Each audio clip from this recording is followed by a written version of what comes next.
Good morning guys, today my plan is to go from Turkey to Iraq with my own car. At the moment I am in this hotel which is right next to the Turkey-Syrian border. Where those trucks are driving, that is Turkey, and on the other side is Syria. And if you look out this very dirty window, I don't know why they don't clean them, there's not really much going on the Syrian side. But anyway, this road keeps going along this Syrian border and then gets to a point where actually the three countries meet, and then a bit further on is the crossing for Iraq, and hopefully the crossing goes well. Usually at borders there's problems with paperwork, customs, fill in this form to register your car as a temporary import and all sorts of other nonsense. Hopefully it goes smoothly and I can just cross in and drive straight to Erbil, which is the capital of North Iraq, which is the Kurdistan part of Iraq. So let's go and get some breakfast and then head out to the car. Here we had a fair few options. Sausage with sauce, some broccoli, sauteed mushrooms, boiled egg. So we have an omelette bar and I'm not sure what that is. It's lentil soup. Here's the breakfast. To be honest, I understand it's towards the end of the service, but everything is pretty much empty. A lot of different dried products. Oh, tahini, that's a good one. Hazelnut cream, chocolate spreads and jams, some fruits, cereal.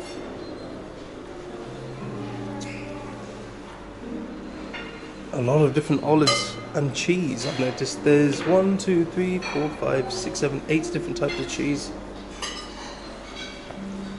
Halva, I think that's made from sesame. That's what I ended up with. I'm not really a breakfast person. Soup, some of that stuff, sausages, egg and some broccoli. And a few of these different bits and pieces. It's kind of annoying that, I know the breakfast hasn't ended, but most of the stuff had run out. They should at least keep it topped up until the end of breakfast time. Oh well, let's dig in. Now my plan today, I'm going to get in my car and drive to Erbil. Straight to Erbil, I think. But there's a couple of things.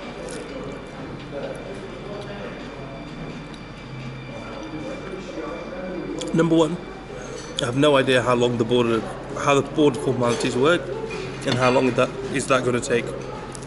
I really dislike going to borders because there's always 9 times out of 10 there's people there trying to scam you.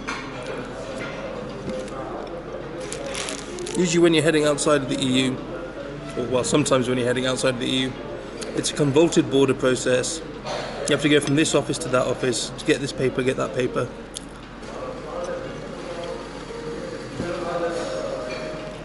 And you've got to get insurance, and there's always people hanging around wanting to help you and then try and get money out of you afterwards. I remember when I came to Turkey,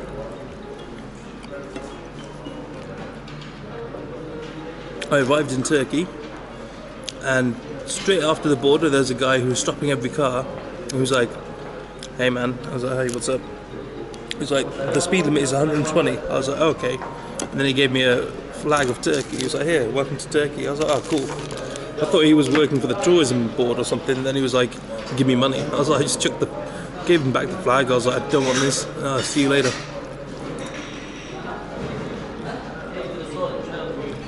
Once when I went to Morocco as well, that was a nightmare.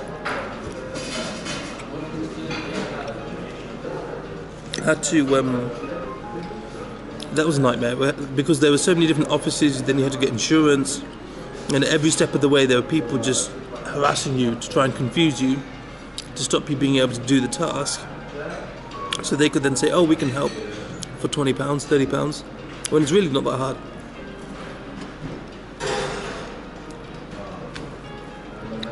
Absolutely terrible.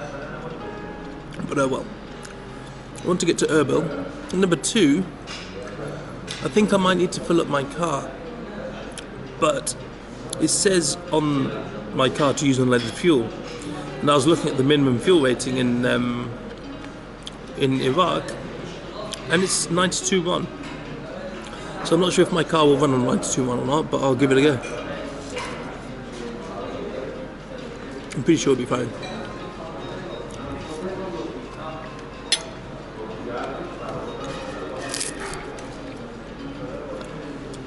I haven't booked a hotel in Iraq either.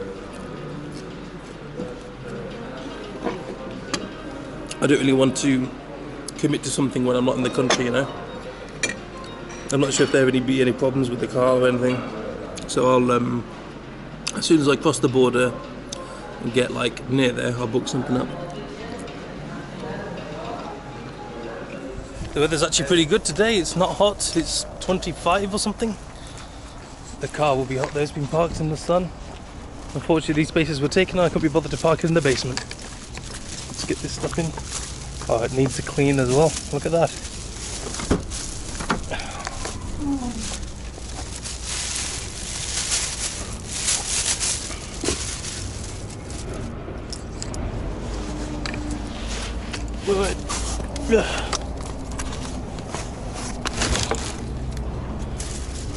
Oh.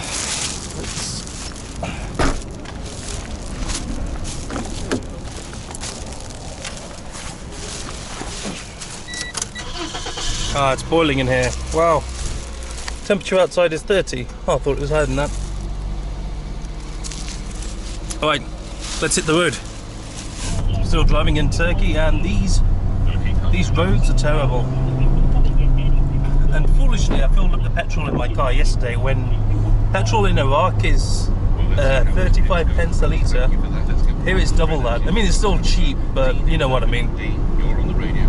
Alright, so we've gone past Syria now, and that in the distance over there is now Iraq. Syria is back there, and Iraq is just here, so let's keep going. I went the wrong way down here, so just make sure. Habur, that's where I need to go, Iraq. Luckily there's a guy there that's telling me where to go. Now I'm going in the wrong direction according to this, so I need to spin it round.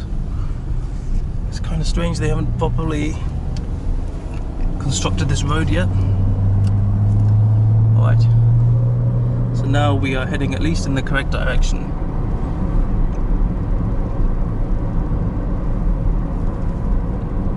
Okay, right now I have no idea where to go. This is what I meant when borders are always confusing. There's no obvious direction where to go.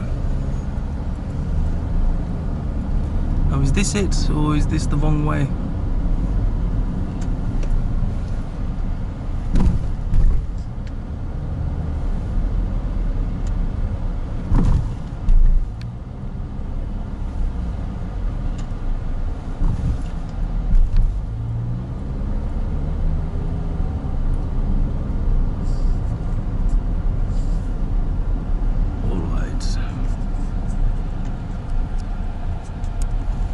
Just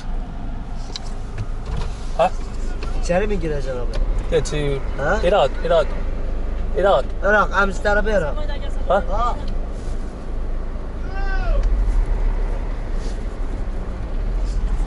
You see, this is what I mean by just people causing you problems. There's all these people hanging around.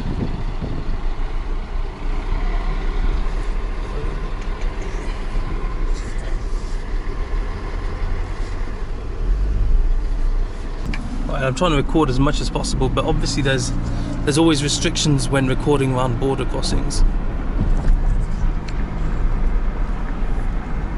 This is the border. Must be, look at the size of that flag. Alright.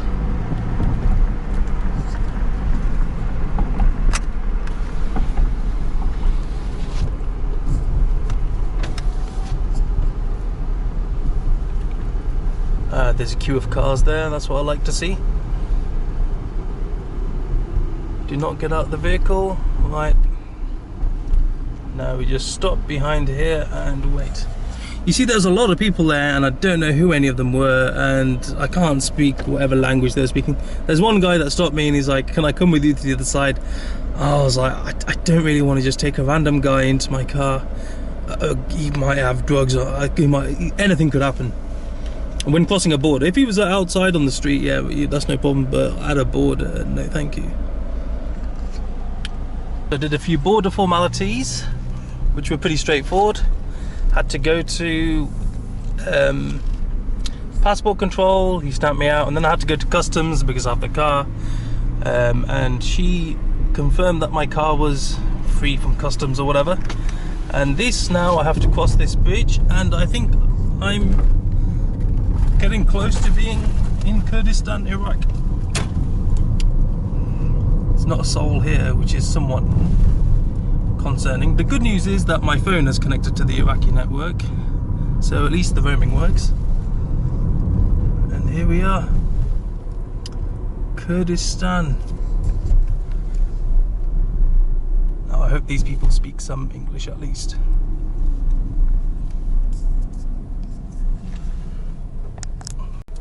Now I have to park here and wait for these people to, I don't know, I think there's passport control going on over there. This bus full of people. I think this guy is in charge of checking what's in the car. I don't know. I'll just wait and see what happens. Hopefully after this is straightforward. Getting out of Turkey was very easy. And you can see just there, they've got a COVID testing lab.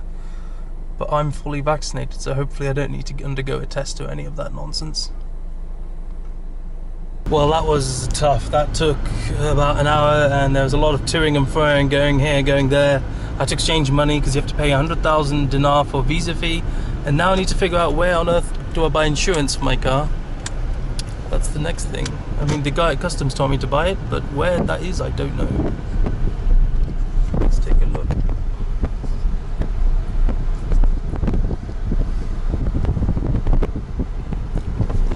Must be around here somewhere.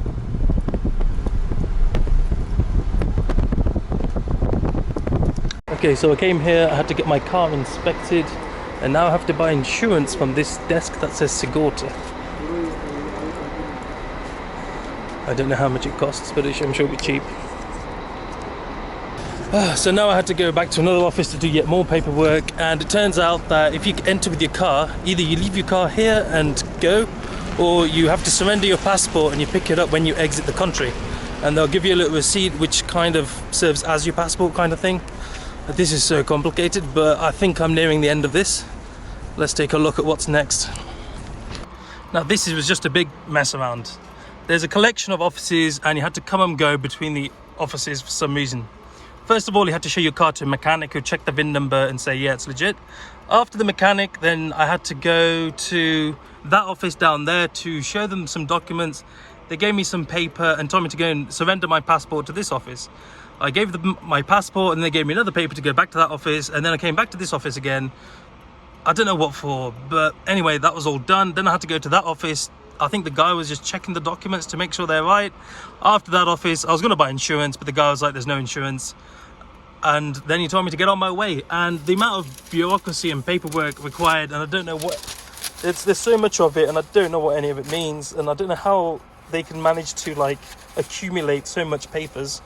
But anyway, it's all done now, and apparently I can leave, although I'm sure there'll be a surprise waiting around the corner. Alright, there's one last checkpoint. Now, officially, I'm in Kurdistan, Iraq, and I'm hungry.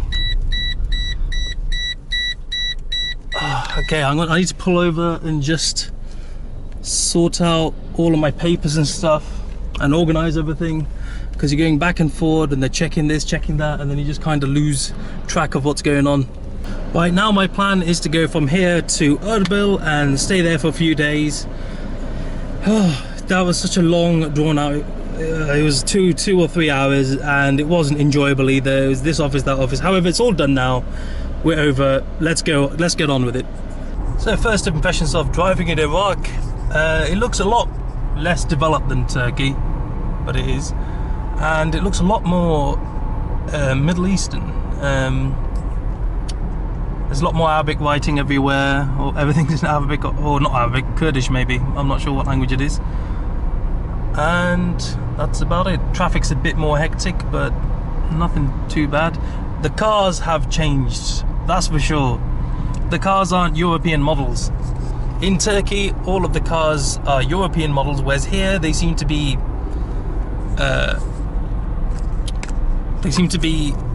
like this Nissan Sunny. That's like a Middle Eastern model. It's not something you'd get in Turkey.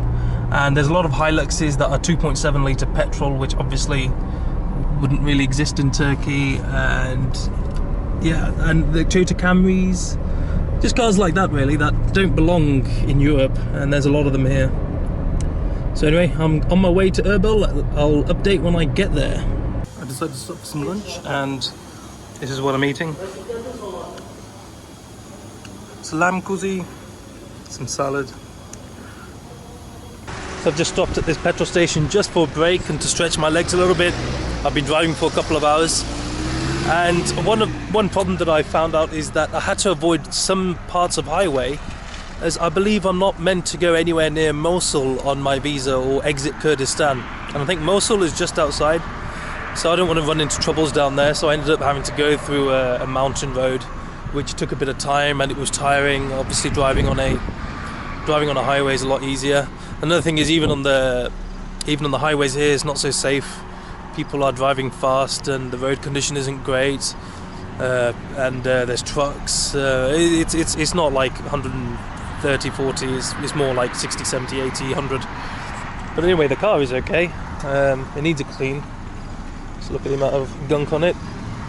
So I might get it washed while I'm in Kurdistan, but I'm going to get back to continuing my journey. I'll catch up with you guys when I get to Erbil. I finally made it to my hotel in Erbil. Here it is. This costs about $60 per night. It's a double room, it's totally fine. Anyway, thank you ever so much for watching me come from Turkey to Iraq. And please do hit like and subscribe, it really helped me out. And until next time, have a good evening.